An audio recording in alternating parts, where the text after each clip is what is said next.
Running. Thanks for staying with us. I'm Bill O'Reilly in the Weekdays of Bernie segment tonight. If you go to bernardgoldberg.com, you can read a scorching column by Mr. Goldberg addressing how President Obama is stoking resentment in this country. Bernie joins us now from Miami. So you've heard Dr. Carson and Bert Hume. And I think this whole thing from the top down is politics. I mean, and it's not stupid politics either. It's like we don't have much to run on, because our programs have not really worked. So we're going to fog it out with racism and anti-women and all of that. Right. I think that's exactly right. Look, the one thing this president does well is turn Americans against each other. And he's doing it now because he has to get ahead. He has to rev up his base. He has to desperately rev up his base ahead of the November elections. And as you say, he can't do it knowing Democrats can't run on a sluggish economy, they can't run on Obamacare, they can't run on the president's foreign policy. So he resurrects this old supposed Republican war on women, tells women they're victims because men are making more money for doing the exact same job, using bogus figures to make his case, and then blaming Republicans for doing nothing to remedy the situation. He goes before a civil rights group, Al Sharpton's civil rights group, and he tells them that Republicans are threatening their voting rights, so blacks and minorities are victims. And what's the Republican crime? They want voter ID laws. Eric Holder goes to the same group and strongly implies that the only reason that he and the president get harsh treatment is not because of their policies or their politics, but because they're black.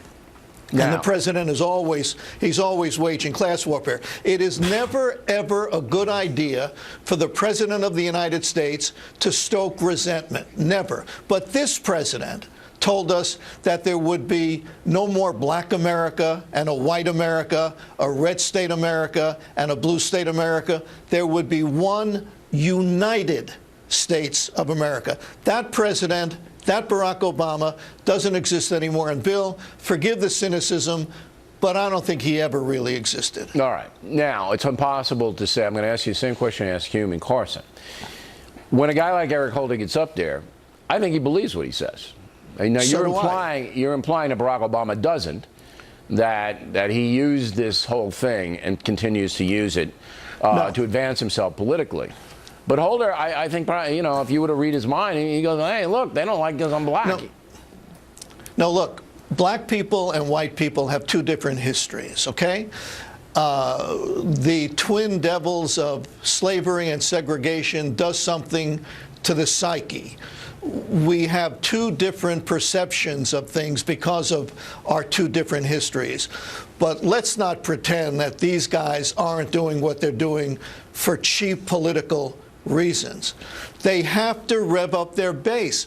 They know that Republicans don't need anybody to get them out to vote. Republicans are going to be out there. If Barack Obama can't get Democrats out to vote, then Democrats are going to suffer a major defeat. But if he can rev up the base by stoking resentment and turning Americans against each other, by telling blacks they're victims, by telling women they're victims, if they get revved up and passionate enough to go out and vote, he could take the edge off of the November, you know, what people see as this Republican title. And I think a lot of people are buying into this message. They want to be victims. They want to be, you know, say, look, you know, give me mine because you didn't treat me fairly. One quick question about Putin. Putin's pushing Barack Obama around. Now, I don't think most Americans care or even paying attention. Totally agree. Totally agree.